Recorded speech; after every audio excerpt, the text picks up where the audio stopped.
PR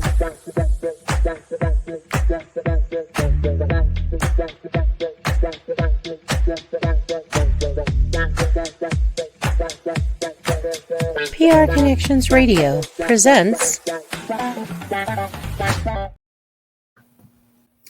Welcome to Vegas Hockey Hub here on PRConnectionsRadio.com, the voice of new media. I'm your host, Ian Rachiele.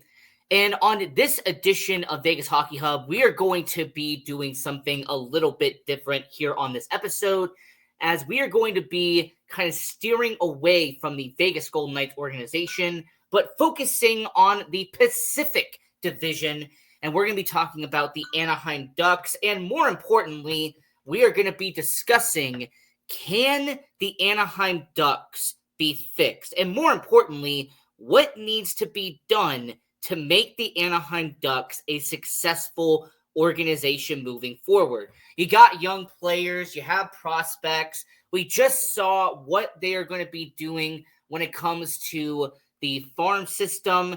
And we're also going to be seeing what the Anaheim Ducks are going to be doing. Multiple first-round picks in the future. They have, 2 or 3 guys that if they're drafted in the previous draft. We're going to talk about those guys in just a second.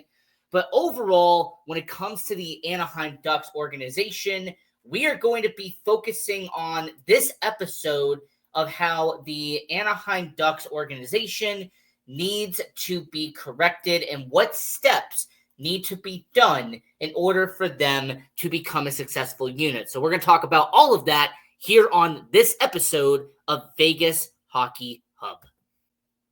Now, when it comes to the Anaheim Ducks organization, I'm going to take you back for just for a second, about what happened this past year. Now, the Anaheim Ducks, they finished with a record of 27 wins, 50 losses, and 55 overtime losses. And this got them to being 14th in the West, that's second to last, and 7th in the Pacific, second to last in your division. Now, there has kind of been building blocks that have been set up while they are tearing down ones on the opposite side of the building. There's also the same Anaheim Ducks organization that had a negative 91 in terms of their goals for versus goals against. And this was kind of a disappointing season if you're looking at it from a fan perspective, because there were some trades that went down. There were some moves that ended up happening that just did not connect when it came to the Anaheim Ducks organization. And, they fired Dallas Eakin at the end of last season, and then they had the first year of Greg Cronin as the head coach of the Anaheim Ducks. And my step one on how you can fix the Anaheim Ducks is firing the head coach and bringing in a veteran. Now, this is no bashing of Greg Cronin. I don't think that he is necessarily a bad coach. However, I firmly believe that with Greg Cronin, the 11th head coach in Anaheim Ducks history, this was somebody who, if you actually looked at his resume and everything that he has done in his career, and I use an Internet Hockey Database for my reference, this was someone who was a, assistant coach with the Toronto Maple Leafs. He's been an assistant coach with, a bunch of different organizations leading up to that. He was a head coach in the AHL. That's what, he's been doing. But overall, when it comes to a guy like Greg Cronin, this is somebody who he's not doing bad, but he's not doing good enough to really fix the ship with the Anaheim Ducks organization. And I'm going to firmly believe that after next season, after 2024-2025 season, do not be surprised if Greg Cronin does get fired and they end up bringing in a veteran type coach. Now, am I saying to go out and get a guy like a Mike Babcock? No, that's not what I'm saying. But what I would want to point out to the Anaheim Ducks is that there are some really good coaches that are not NHL coaches right now. And these are some coaches that I firmly believe could make the Anaheim Ducks better. I'm going to give you 2 examples right now. These are 2 guys who are not head coaches currently in the NHL. And these are two people that I firmly believe could be good coaches in the NHL. You would just have to give them some time. Now, the first one that I'm going to point out, okay, the first head coach that I really believe could be a really good head coach out there with the Anaheim Ducks would be Claude Julien. Now, when it comes to this guy, he has been not only an established name when it comes to the NHL, but this is someone who has led multiple teams to long playoff runs in the NHL. Claude Julien, this is the guy who won a Stanley Cup with the Boston Bruins a long time ago. And this was a NHL coach who was with the Montreal Canadiens for a couple of years. And this was, he got back-to-back, when it came to the playoffs, stuff like that. But overall with Claude Julien, this is somebody who is the assistant coach. And this is somebody who has been, an associate coach, he's been an assistant coach, and is also somebody that has ended up, being with Team Canada. He's been on their coaching staffs there. This is, supposed to be a head coach of Team Canada about 2 years ago, a few years back.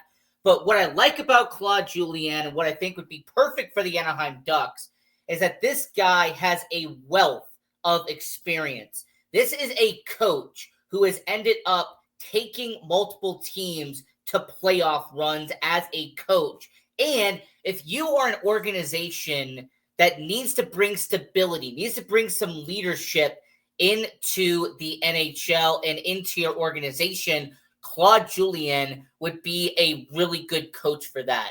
I also think that maybe bringing back an old face and someone who has been with the Anaheim Ducks before. Once again, I'm not saying Mike Babcock, but I actually think that somebody like Barbecue Bruce Boudreau would end up being a really good example for the NHL. I think that a guy like Bruce Boudreau would end up being a good short-term but really good opportunity for the Anaheim Ducks.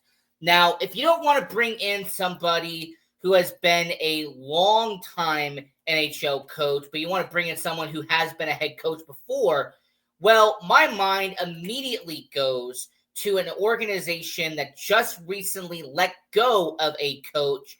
And this is somebody who has been in the NHL, he's been a head coach, and this is somebody that I think could bring in some good established situations into the NHL. And the person that I'm thinking about is the Edmonton Oilers. And this was an organization that just fired a head coach this past year, and that would be Jay Woodcroft. Now, Jay Woodcroft, he has been, with the Edmonton Oilers. He was a head coach in the AHL with the Bakersfield Condors. He was an assistant coach, when it came to the San Jose Sharks, Detroit Red Wings. But he has in a lot of established situations with the NHL.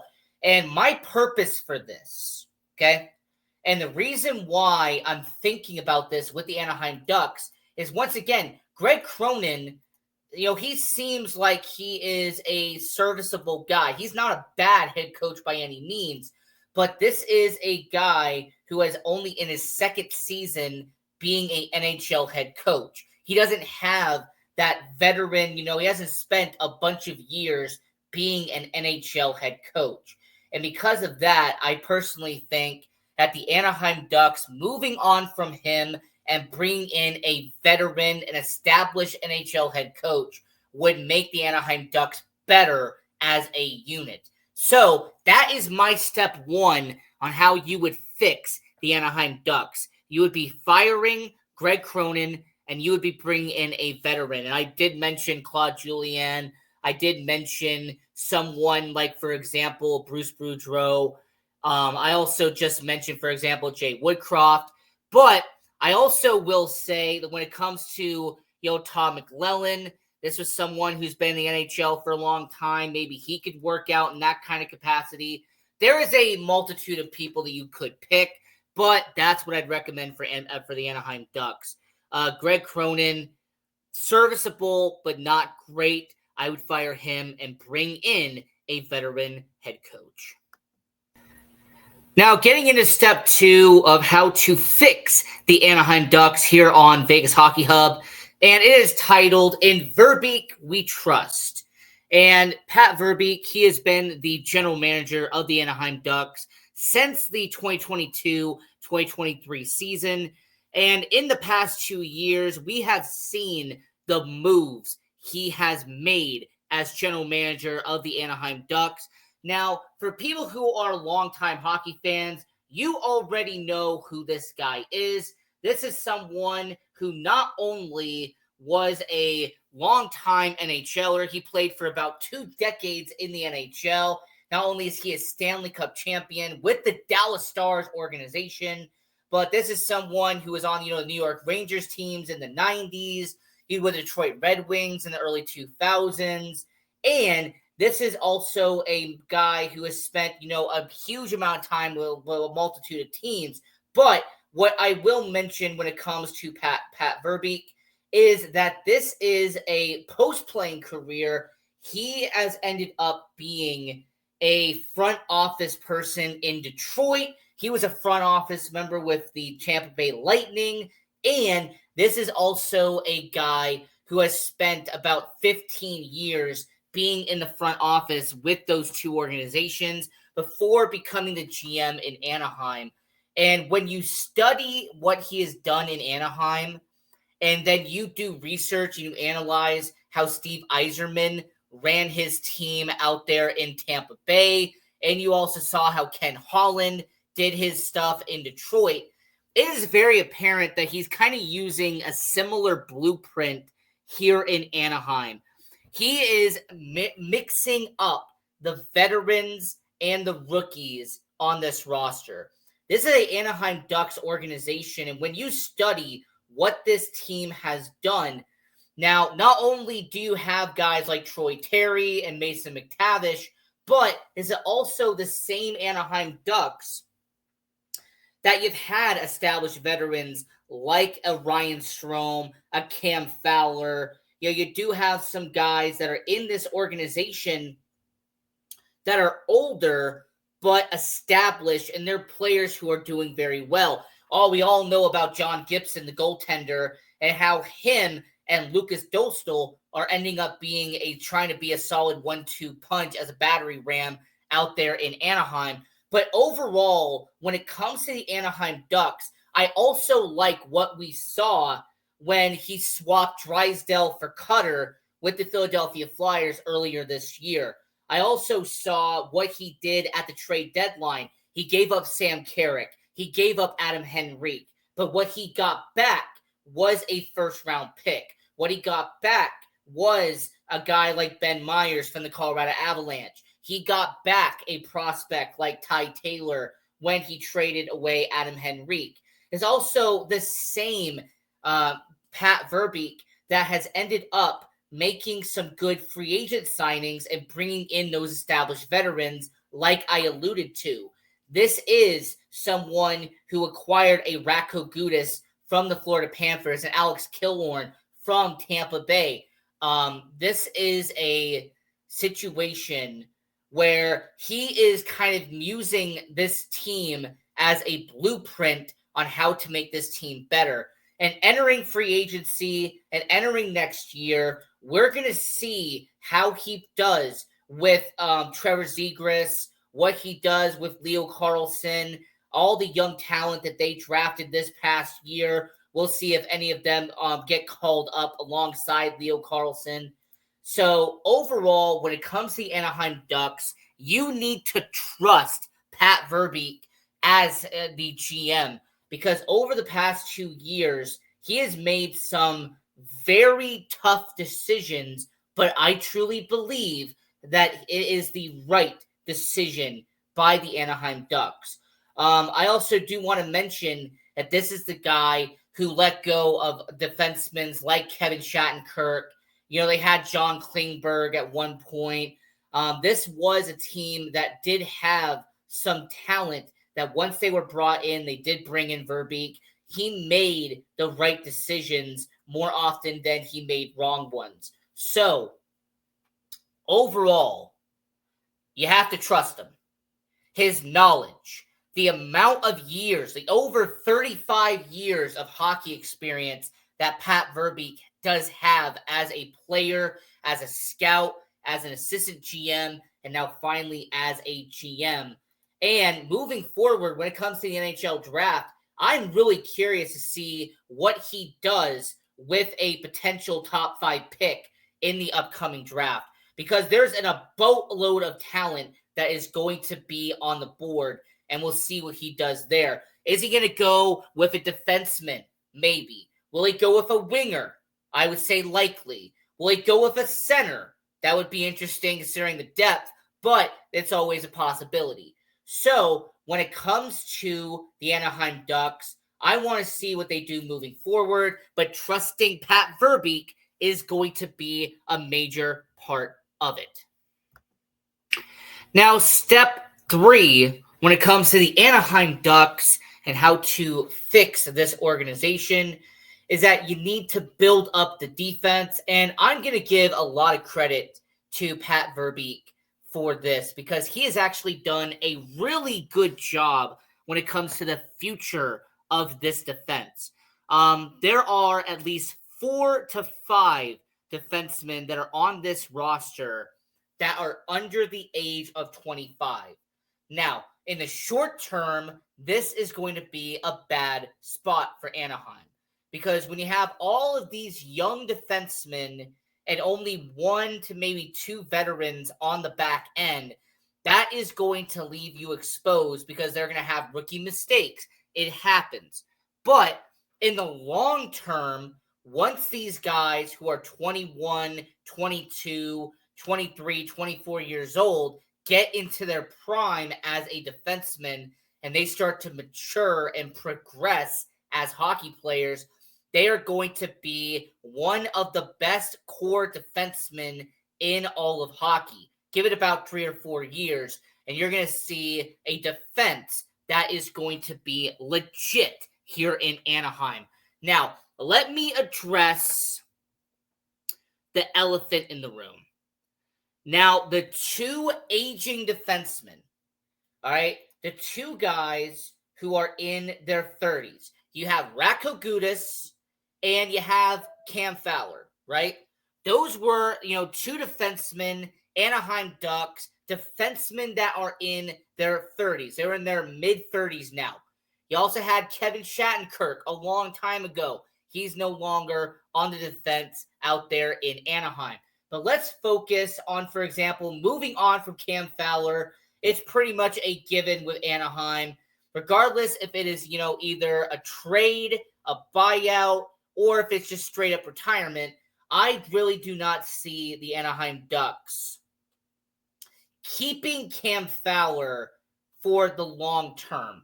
All right, this guy, former All-Star, he has played 1,000 games, when it comes to, the NHL. And if he hasn't, he will get there by next year.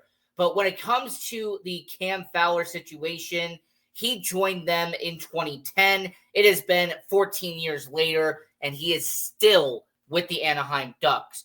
Now, Cam Fowler will be in the Ducks Hall of Fame after his career is over. But the reality is, when you have all these young guys that I'm alluding to in a bit later, you really don't need a Cam Fowler at this point. So, Cam Fowler being moved on, that is going to be a reality with the Anaheim Ducks. And for a guy like Ratko Gudas, it's going to be really interesting to see what happens with him. Because this guy is an established veteran, but more importantly, this is someone who signed a 3-year deal this past offseason. So he is projected to be here until 25-26. Now, I understand that they could trade Ratko Gudas at any point in time. But based off of videos I have seen and based off of research that I have done, it really seems like they're going to keep him around as that long-term defenseman. All right, this is someone who, scores about 15 to 20 points per season. He racks up over 100 penalty minutes per game per year. This is what he did this past year at Anaheim. So overall, when it comes to Radko Gudas, he has played over 700 games in the NHL, and he's someone who's going to stay around for a long time. And for the long haul, he is going to be that veteran you're going to depend on in Anaheim. Now, the 4 young up-and-comers are very interesting, okay? Jackson Lacombe, 24 years old. They drafted him in the 2nd round back in 2019. He will be entering his 3rd season with the Anaheim Ducks. This past year was actually his first full-time year playing in Anaheim. And he put up some respectable numbers. He put up about 15 points with the Anaheim Ducks this past year. But with him actually being the elder statesman of the 4 young defensemen I'm going to be talking about, he seems like he is going to be essentially the Cam Fowler in a couple of years. All right, he's going to be the mainstay that they're going to count on that 2nd defensive pairing or 3rd defensive pairing out there in Anaheim. And then you have the 3 youngsters that are really establishing themselves in the NHL. Now, these are the 3 21-year-olds that are really going to light up the Anaheim Ducks in a little bit. And the first one is Pavel Mintkov. Now, this guy from Russia, they drafted him in the 1st round back in 2022. So not last year's draft, but the draft previously. And in his first full season playing in Anaheim this past year, and according to CapFriendly.com, 4 goals and 28 points out there in Anaheim. And that is a respectable start for a guy who is eventually going to be your cornerstone on defense. Him and Zellweger are going to be your 2 rocks of a defense out there in Anaheim. I mean, this is Zellweger, who spent half the year in San Diego in the AHL and half the year in the NHL in Anaheim. And this is someone who he spent his first full season playing professional hockey, and he racked up 46 points from Hockey Reference in this year with the Anaheim Ducks organization. So overall, for a guy like him, he had 14 goals and 46 points. So not bad for a defenseman. Do not be shocked if your future first defensive pairing is Michkov and Zellweger out there in the Anaheim Ducks organization. These guys, both 21 years old, but by the time that they're 25 and they are in their prime, you're going to see one of the most electrified and one of the best 1-2 punches in terms of defensive pairings in the NHL. And then Tristan Lanoux, he is 21 years old, and this is a guy who they drafted in the 2nd round back in 2022. He had his first season in the professional hockey this past year. Now, for him, unfortunately, he only played in 13 games and only had 5 points. But what I like about him is that he shows the potential to be a quality defenseman at the next level. Now, will I be shocked if he spends majority of the year in the AHL for the upcoming season? No, I will not. Do I think that by next year, and I mean by 25-26, will he be a full-time NHLer? Absolutely. So moving forward, you have Gudas as your veteran, your guy in the locker room.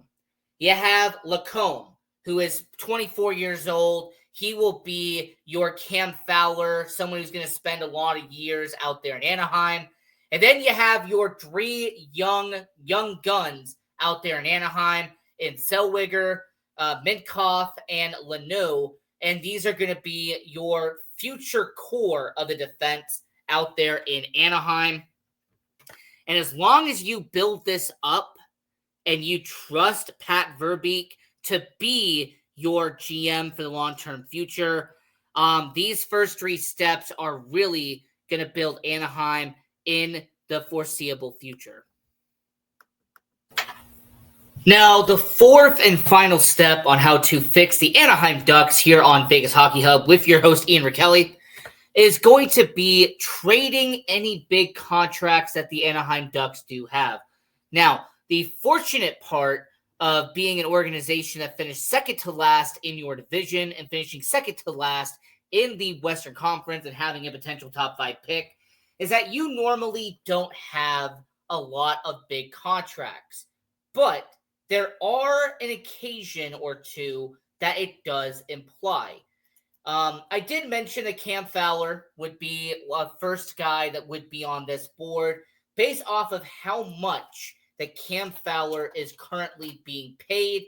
This is someone that you could see down the line ending up getting traded. I do want to remember that according to Cap Friendly, this was someone, Cat and Cam Fowler, who signed a 8-year deal worth $52 million a few years back, and he is on the year 7 of 8 years on that contract. So he has $6.5 million cap hit this year and a $6.5 million cap hit next year. And with 2 years left on that, if the Anaheim Ducks, I know by the way, for the Anaheim Ducks fans and people who are listening, yes, it's going to hurt to trade Cam Fowler, but it's necessary. And if you can find a team that's willing to take on $13 million over the next 2 years, I would recommend doing that. Now, I'm not going to tell you to go out and trade with a San Jose. I'm not going to tell you to go out and trade with a team like Tampa Bay or an organization that could take that type of contract.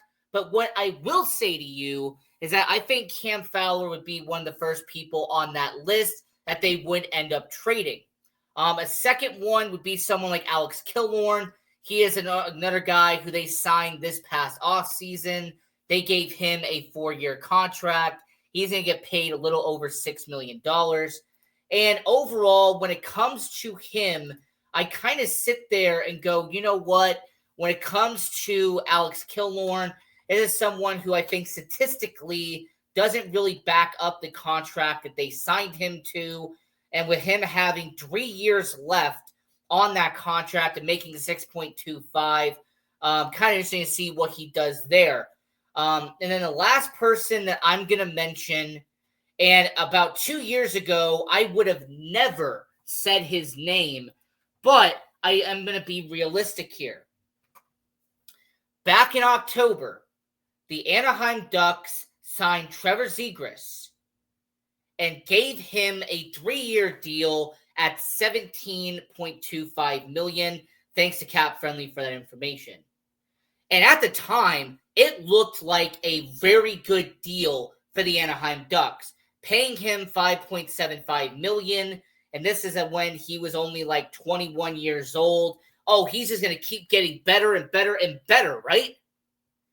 Well, this past year, he only played 31 games. He only had 6 goals in 31 games.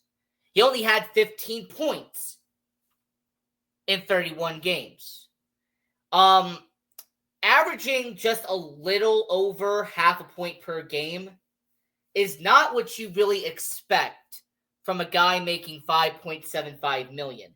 Now, I pray that I'm wrong about this. I hope that he ends up turning it around. But if the Anaheim Ducks end up being put in a situation where Trevor Zegras ends up progressing as a player, you might have to move on from that contract from his age 24 season. So 2 years left on that deal, and I really hope that he doesn't end up regressing. But that last year, he did not look great with the Anaheim Ducks. So how to fix the Anaheim Ducks? Step 1, fire Greg Cronin and bring in an established veteran. Step 2, in Verbeek we trust. Trust Pat Verbeek as your general manager. He knows what he's doing. Give him some time. Step 3 would be to build up the defense and have that young core of Minchkov, Zellweger, Lacombe, and Lenu. And then step 4, trade any big contracts that are currently on the books. So this is Vegas Hockey Hub. I'm your host, Ian Rachiele. Going into the off season, there's so much to talk about. But until next time, have a good one and continue watching hockey. PR Connections Radio thanks you for watching this podcast. Check out more episodes of this show and our others at prconnectionsradio.com.